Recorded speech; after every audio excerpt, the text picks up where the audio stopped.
Okay, thanks for being here today. The topic of our lesson is called How to Enjoy Yourself More. So I have a list of some things that are going to help you implement that into your life if you want to enjoy yourself more. Maybe you're like, no, I cannot handle any more enjoyment than I already have. And if you're good, then you can just tune me out or go so. Okay, so number one is to know that you are good enough. And understand that every single human being questions that. Am I good enough? At some point in their life. If they don't question that, they are a sociopath. And I'm not saying that to be funny. Literally, sociopaths, their brains are not wired to think anything negative about themselves. They just think they're God's gift to the world. They have no need to ever apologize. That's a sociopath. They never question their worth. If you question your worth, that means you are a healthy human being with a normal, functioning brain. And sometimes your brain just wonders, am I good enough? Maybe I'm not. Am I worthy? Maybe I'm not. It's normal to think that. But what I'm here to tell you is that you are worthy. You are normal. You are whole. You are complete. There is nothing wrong with you. The only thing wrong with you is when you think that there is something wrong with you. Does that make sense? Okay, number two is to celebrate yourself. Celebrate your tries, your fails, your wins, all of it. Celebrate yourself when you show up for what you said you're gonna do. Because imagine if you had a friendship where that person only told you mean things about you. Oh, you didn't do that right. Oh, your outfit is stupid today. Oh, why did you eat that? If your friend only said mean things to you, eventually you don't want to hang out with them anymore. And they're not your friend. And so often we are in this cycle of speaking unkindly to ourselves like that. And at the end of the day, you don't even want to be around you. You want to escape you when you are in that habit of speaking so unkindly to yourself. And so I would encourage you to break that habit. Talk to yourself the way you would talk to your friend, or the way you would talk to your child or your spouse. Like, think of someone that you love so much that you would never want to hurt their feelings, and then speak to you in that way. And negativity is just so heavy. Like, if Jesse gave me like 4 compliments. Oh, you look nice today. Oh, I can't wait to see you later. Oh, thank you for doing the laundry, and thank you for cooking. But you know that lesson you gave, that blue outfit, it was not very good. Like, if he says that one negative thing, even though he told me 4 nice things, my brain is gonna focus on the negative, because the negative is so heavy. It's like a 4-to-1 ratio. Have you ever had that happen where you have like a great day, all these great things happen, but this one thing like set you off and it ruins your day, and at the end of the day you're telling someone how your day was and you're like, let me tell you about this terrible thing. Does that ever happen? All the time. Back when I was doing the phones for Blue Alpha, all day long. Oh my gosh, we have the best customers, right? They're so sweet, right, Julie? And all day long, really nice people, but then I get that one a-hole, and then at the end of the day, I'm like, like I can just only focus on the one negative. So that is normal, but try to balance it out by thinking about the positives. Now, number 3 is to apologize to yourself and forgive yourself. This is huge. Like, giving yourself that acceptance, that apology, and then the forgiveness of, it's okay, girl, or it's okay, dude. Because we have learned over the last several months, I've taught you that life is 50-50. It's 50% positive emotion and 50% negative emotion. And that's what we are made up of. We are made up of like good and bad, and sometimes we get it right, sometimes we get it wrong. It's totally normal because this is the human experience. If we were getting it 100% right all the time, we would not even be human. God would be like, okay, I need you up here, you're gonna be an angel. But we are 50-50. And so because we get it wrong about half the time, we need to apologize to ourselves. We need to forgive ourselves and be like, it's okay that you didn't do it right. It's okay that they misunderstood you. It's okay that you yelled at that person. It's gonna be okay. It's really all right. It's not as heavy and terrible and earth-shattering as we make it out to be. So if you can get into the habit of apologizing to yourself in the mirror, like while you're making eye contact with yourself, this is huge. I want you to think about yourself and your spirit as like two different things. And I want you to start having a relationship with the spirit that is within you and connect with her or him in the mirror while making eye contact. Another good way to create this connection with yourself is to write letters. Write a love letter to yourself, or write an apology letter to yourself. Write an acceptance letter to yourself. It will feel so very kind, because love feels better than its opposite, right? Okay. Number 4, stop diminishing yourself. Oh, what do you do? I'm just a sewer. Or what do you do? I'm just a mom. No, you're not just anything. You're this dynamic human being that is always changing and evolving. So just like if you are playing a song on the piano, if you're just hitting the same key over and over, it's not really a song. It's very boring. And you diminish yourself when you say, I'm just a mom, or I'm just a sewer. It's like you're hitting that key over and over again. But what makes up a song is the change of the keys. It's dynamic, and that is you. You are not just a parent, or just a spouse, or just a sewer. You are all these things. Who's in the window? My husband. You're always changing. There's so many like facets to you. Like you don't even know how incredible you are. And so stop diminishing yourself by saying, oh, it's just me. Like one day I went to a restaurant by myself, and they were like, how many? And I said 1, and they were like, just 1? Like, yeah, 1. And 1 is enough to get a table to eat. You're not just, okay? So remember that. Numero 5. Do what makes you feel alive. I would love to get a list going of things that make you feel alive. Like when do you just most feel joyful or excited or happy or calm? For me, it's like being near the water. I'm not super into astrology, but I am an Aquarius, and y'all, I really do love the water. And so I'm like, maybe there is something to that. But like when I'm on the water, maybe it's a pool, lake, ocean, I just feel more alive. Can you think of something that makes you feel more alive or more at ease or more at peace? Like hobbies that you have. This is really dumb, but No, nothing's dumb. I love when the weather's nice and I can put the Jeep top down and just drive. Yes. Okay, I'm going to say driving topless. So you do the Jeep one. It really makes me happy. I don't even know how to stop Driving topless. Driving topless makes us feel free, right? In a Jeep or a convertible or whatever. I don't know. Wow, that's crazy. That's my favorite thing to do. Okay, what else makes you feel more alive or more joy? Exercising. Exercising, yes. Get those endorphins going. Yep. Do you ever exercise topless? That might make you feel even more alive. I don't know. Okay, what else you got? Hearing a song that brings you back to a memory of a moment. Uh-huh, absolutely. Certain songs. The sun. Yes, feeling the sun on you. Breathing. Breathing makes you feel alive, like in a meditative state. All right, I'm gonna say meditative breathing.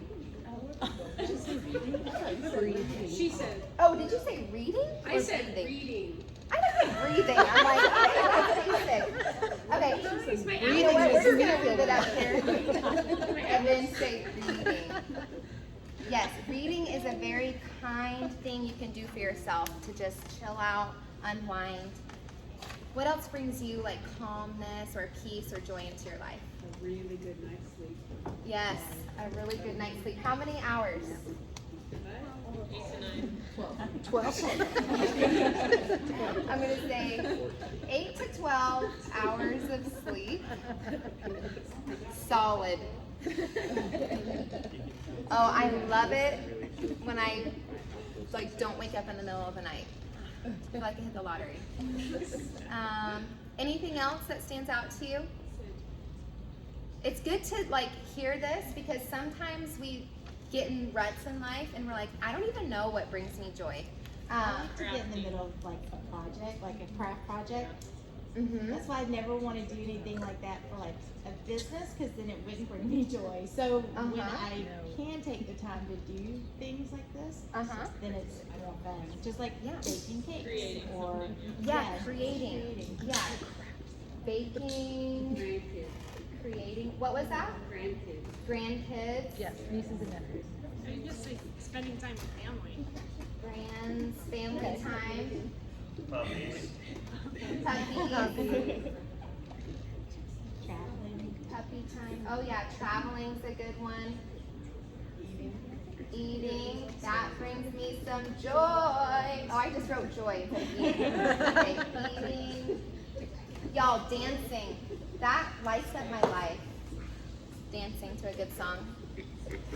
Yeah, so here's just a few ideas, and maybe it'll help you realize like, oh, I can connect with myself in that way later today or later this week if I just allow myself these luxuries that are just so available to us, and yet sometimes we don't even give ourselves the time to do it.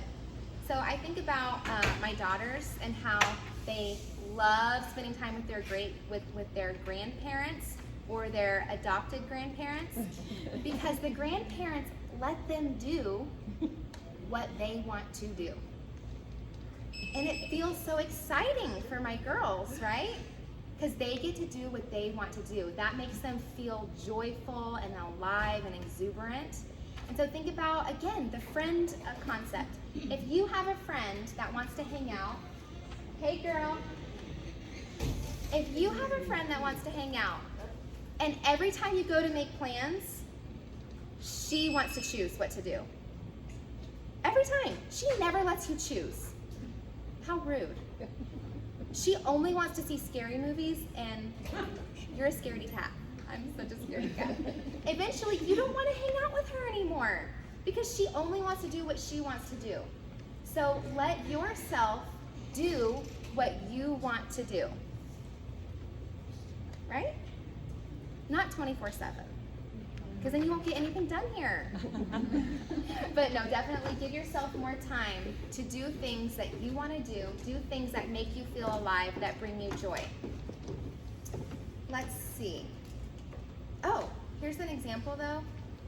When you are so in the habit of not letting yourself do what you want to do, it just causes such a disconnect with yourself. And when you're disconnected from yourself, then you're disconnected from relationships and from your job and from taking care of your home. And when you're so disconnected from yourself, then you just want to buffer. And if you can remember what a buffer is, it's anything that you do to avoid a negative emotion. So when you are just like so sick of yourself and you don't even want to be with you, maybe your buffer is to zone out on Netflix or scroll social media or overeat treats, or go shopping, go gambling, watch pornography, have sex, like in an overindulgent way, like a sex addiction. What else? Do drugs, drink alcohol. All of those buffers are things that you may engage in when you're so disconnected from yourself because you're so uncomfortable being with you. So as you learn to connect with yourself and do these things that bring you joy, then you won't feel the need and the desire to hang out in buffer land that keeps you disconnected from yourself. All right. Number 6 is to talk to you more than you listen to you. So all day long, your brain is chattering all day. Whether you like it or not, your brain is just offering you thoughts. And so many times we get in the habit of just letting it run wild, and we don't answer it, we don't put a stop to it. We just let it just run down rabbit holes. And so I would encourage you to start answering your brain. When your brain's like, well, you really sucked at that, you can answer it and be like, so what? Every time your brain tells you something wrong, just answer your brain. Don't just let it talk to you. Don't just listen to your brain. You need to answer it back. I know it's a different concept to think about at first, but really start thinking about how you are separate from your brain. Your brain is just an organ, and it's filtering thoughts between you and your spirit. Just like your liver is an organ and it filters things. What does it filter? I don't know. Your kidneys filter stuff. Okay, your brain, same thing. Blood. Liver does blood, or kidneys do blood? I need to go back to high school. Kasia knows. Thank goodness we have a high schooler in here. So your brain is just another filtering organ, and it filters thoughts between yourself and your spirit. So talk to yourself more than you listen to you. Remember, you will never talk or listen to anyone more in your life than yourself. So it's really important to start thinking about what you are saying and hearing yourself say.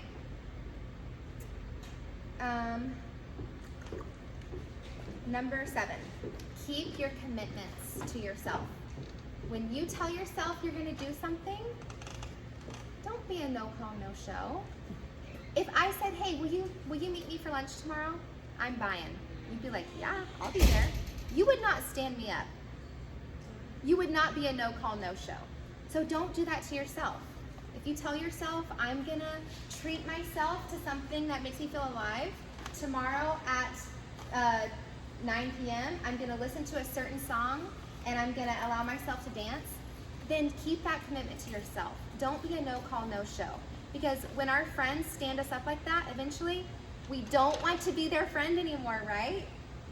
Or do you still want to be their friend? No, I don't want to be their friend anymore. They're going to keep standing me up. So don't stand yourself up.